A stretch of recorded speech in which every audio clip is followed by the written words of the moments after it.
belajar noto akhlake awake dhewe teng pangeran. Ketika akhlake awake dhewe teng pangeran itu diamal, biasanya adalah kemakhluk pun kita punya akhlak yang baik.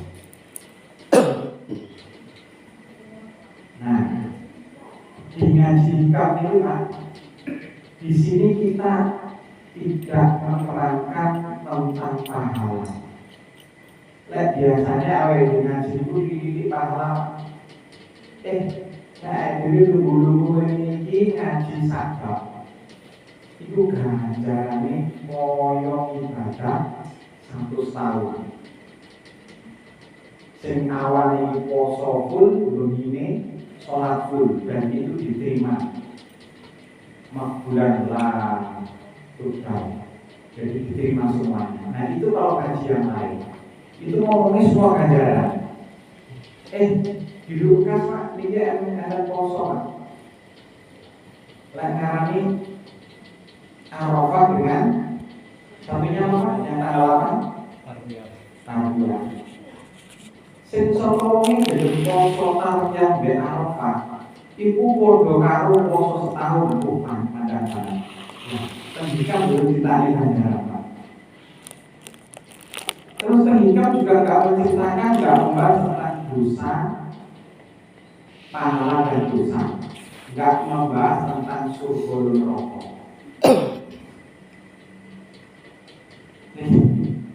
Jadi hikam yang dibahas adalah etika, sopan santun awake dhewe karo pangeran.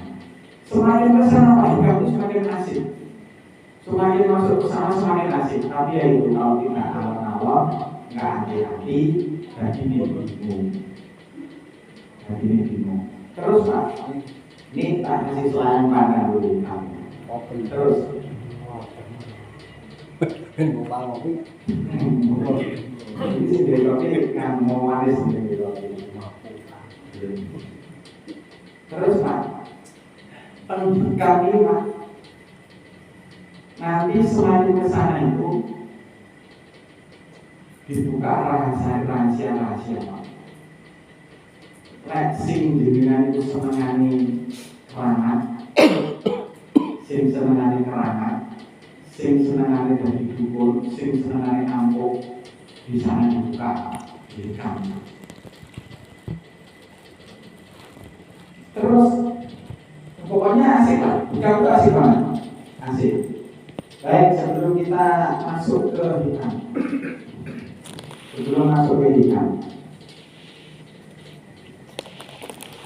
pengarang hikam ini nama pendeknya itu namanya adalah Ibnu Athaillah As-Sakandari. Itu nama pendeknya. Beliau itu dulu piantune syariat banget. Syariat banget.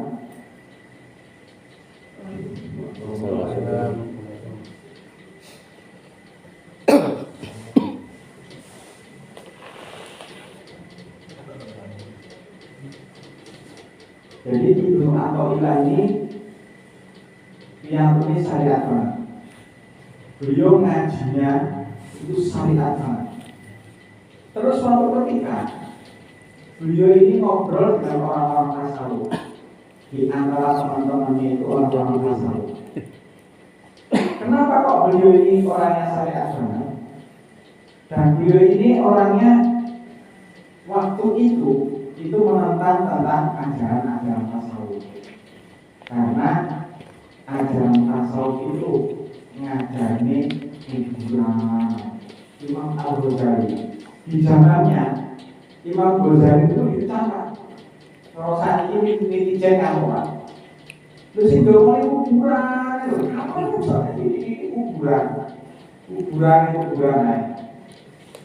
Nah termasuk di antaranya kuburan juga itu. Terus ngobrol dengan iya tasawuf ini tasawuf. Nah, dijawab sama teman-temannya. Dijawab sama teman-temannya tidak puas. Akhirnya beliau diajak ketemu sama gurunya tasawuf, yaitu Abu Abbas Al-Mursi. Nah, beliau datang di tempat pengajiannya Abu Abbas. Pas Abu Abbas ini ngaji, Ibnu Athaillah ini kaget sampai gak karuan. Karena semua pembahasan yang disampaikan oleh Abu Abbas ini datangnya oleh orang yang titik komanya. Suara suaranya dan Ibnu Athaillah itu meyakini apa yang disampaikan itu semuanya itu datangnya langsung pure dari Allah Subhanahu wa taala. Lek ngarani ilmu lah heran dia Ibnu Athaillah. Terus akhirnya setelah pengajian pulang. Habis pulang sepanjang jalan dari tempat pengajian itu sampai pulang sepanjang jalan itu kepikiran terus sampai nggak bisa masuk rumah karena kepikiran dari ajaran-ajaran Abu Abbas. Singkat kata beliau mendatangi lagi Abu Abbas dan beliau itu cuma mengatakan Assalamualaikum wahai Abu Abbas, saya mencintaimu. Karena bingung dia pakai kata-kata apa bingung. Saya mencintaimu. Nah, Abu Abbas ini paham yang dimaksud dengan Ibnu Athaillah paham. Akhirnya beliau berdua ngobrol-ngobrol. Abu Athaillah bertanya, ada banyak hal yang ingin saya tanya kepada panjenengan tentang semua hal yang berkecamuk di hati saya. Singkat kata, kesimpulan dari yang disampaikan Abu Abbas ini adalah disampaikan ahwalul arba'atun laison omsan. Manungsa ning alam dunya iki cuman tatrapan patang perkara. Sing pertama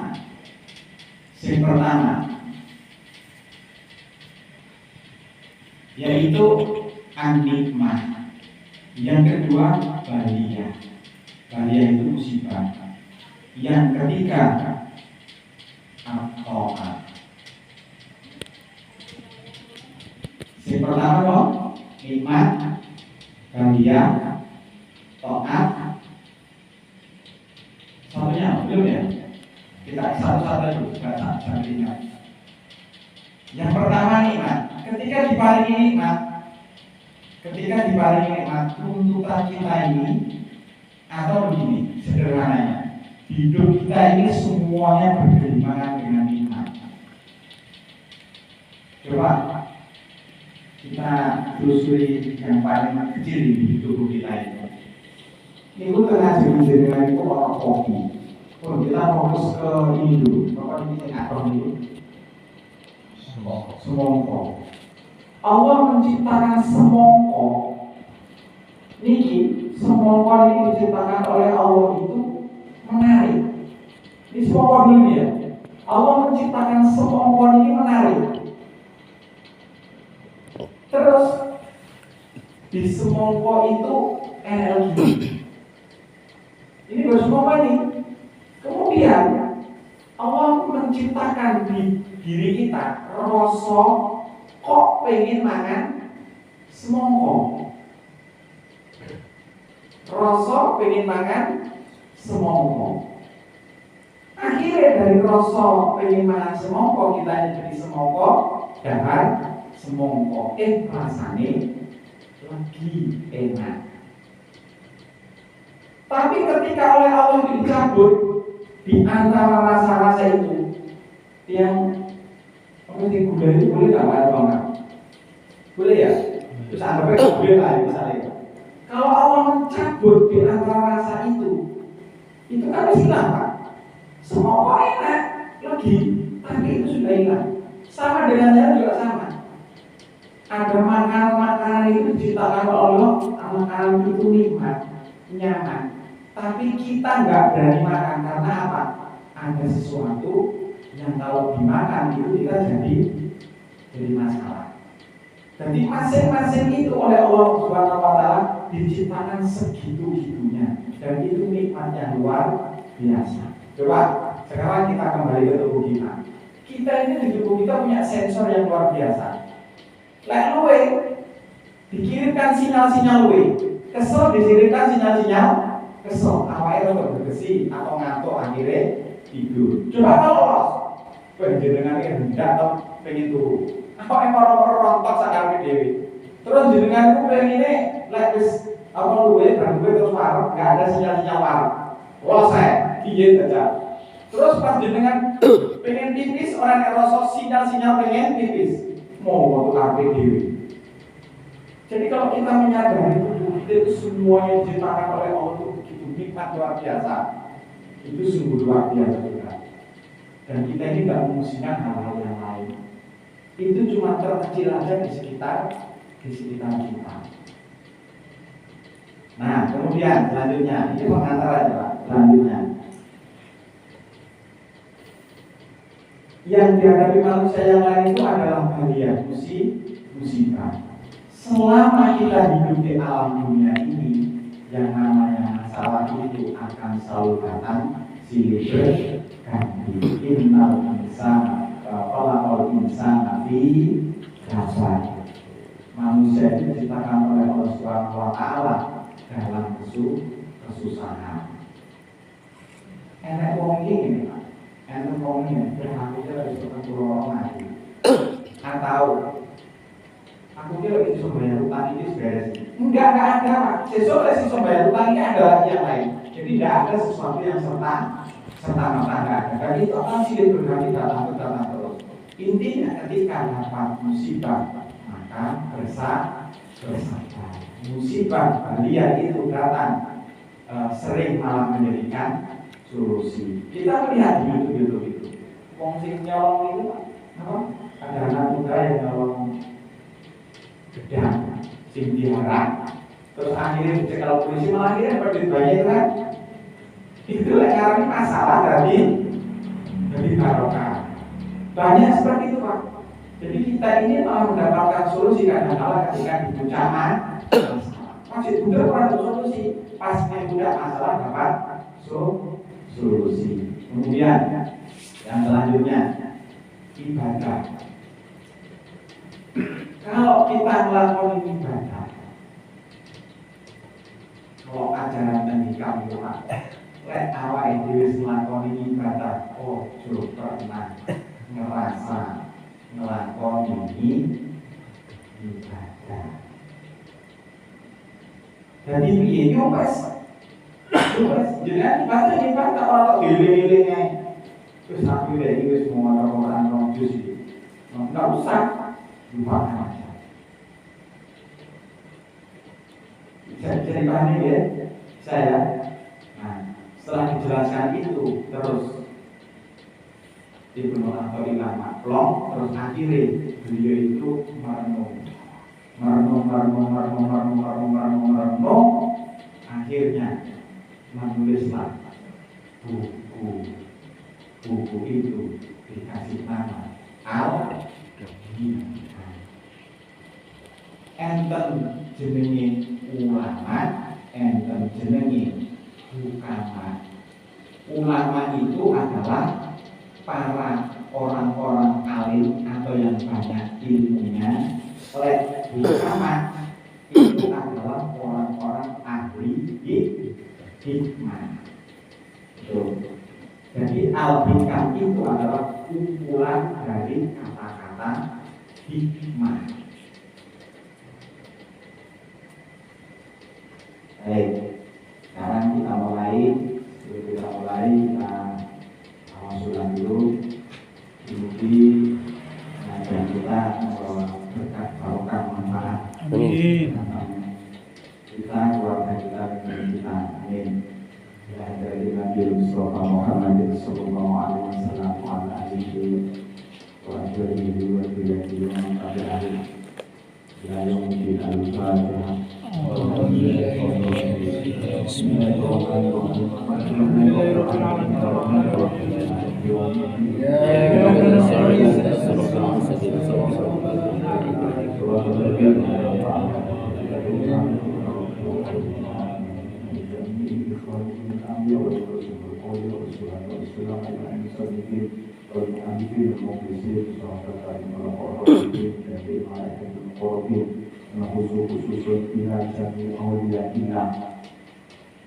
Indonesia Merdeka Negara Sido Makmur Sekare Bukan Wa Nabusukusul Bidajani Ashabi Nama Sayyidi Nama Yasabi Kaum Ashabi Ma'asabi Ma'udro Nama Nabi Bihulubi Nabi Asur Nabi Darina Ya Rabbal Alamin Al-Fatihah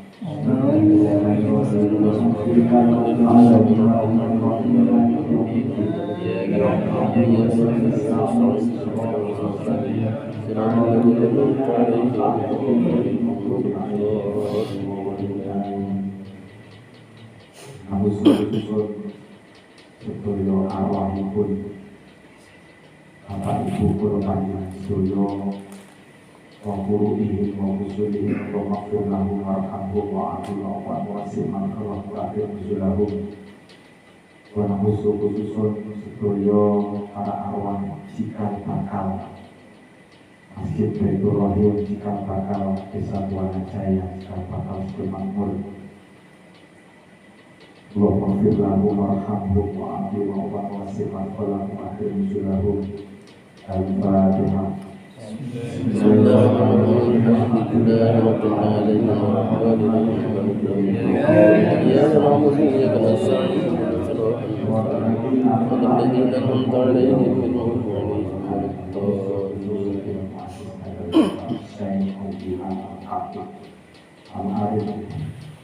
Bilang awal Al-Qobani Asyik Abu Fatim Kejudin Ahmad bin Muhammad bin Abdul Karim bin Ibn Abdullah Syikandari Wa'ana bin Ibu bin Asrohi bin Dawina Amin Ya Rabbal Alamin Al-Fatihah Bismillahirrahmanirrahim Alhamdulillahi Rabbil Alamin Ya Rabbi Ya Rabbi Ya Nasta'in Ya Surat Al-Mustaqim Surat Al-Nabi Al-Ta'idin Wa Al-Mawdudi Alayhi Wa Bismillahirrahmanirrahim.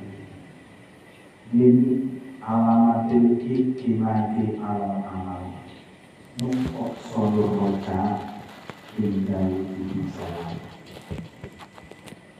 Min alamatil iktimati alam amal Di antara tanda-tanda orang itu pertandingan itu tergantung dengan amal, yaitu sonur roja, pengharapannya itu berkurang hingga bisa ketika dia melakukan kesalahan atau maksiat. Jadi tanda-tanda orang yang mengandalkan amalnya itu adalah ketika dia melakukan suatu kesalahan atau melakukan maksiat, harapannya kepada Allah itu berkurang. Jadi ini ketika ini tandanya orang yang mengandalkan amal. Ketika dia itu melakukan taat DPD, harapannya yang bisa untuk pilih banget. Tapi ketika dia melakukan maksiat, harapan pangeran itu berkurang. Itu tanda-tanda orang yang mengandalkan amal. Jadi kalau ini agak pernah ya. Baik, lanjutkan. Ini yang matanya Matanya itu kitabnya yang dipikir. Ini kan kecil-kecil kita sebelum gede. Seperti pada matanya itu. Min alamatin i'timadi al-amal ai amalil jawari. Maksudnya ini, orang yang mengandalkan amalnya, orang yang mengandalkan amalnya itu maksudnya adalah ail amalil jawarihi. Maksudnya adalah amal-amal yang dilakukan oleh tubuh. minas sholati bayani saking sholat. Contohnya kayak sholat wa adhari lan pikir woi dan selain sholat dan pikir. Sing dimaksud mengandalkan amal itu adalah kita melakukan amal itu kayak sholat, zikir dan selain sholat dan lain-lain. Walaupun tanganku alat dari keadaan orang yang bergantung kepada amal-amal itu adalah al-ubadu wal-muridu. Ada dua orang yang tergantung. Dia itu tergantung banget dengan amal-amal. Yang satu namanya ubad, yang satu namanya murid.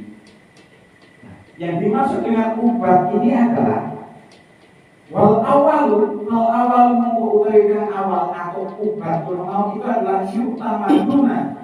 Orang yang tenang dengan orang yang tergantung alaiya dengan amal bidul jannati ing dalam mlebu surga wa tanah umi lan ngelap enak-enakan fiha ing dalam surga wa najatan pengen selamat atau rupre selamat indah ada billahi saking azabe Allah.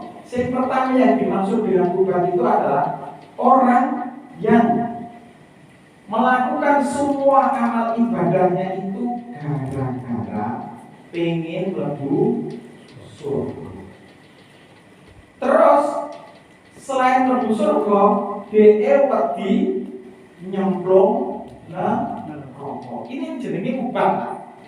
Jadi ubad itu adalah orang yang melakukan semua amal ibadah itu cuman pengen mlebu surga dan wedi mlebu neraka. Paham nih ya? Nah sekarang yang murid yang dimaksud dengan al-murid itu apa itu? Wal aqrun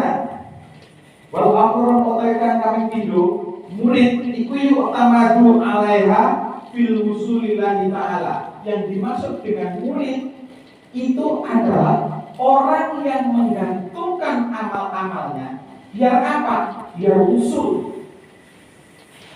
Ini levelnya sudah dua nih Pak.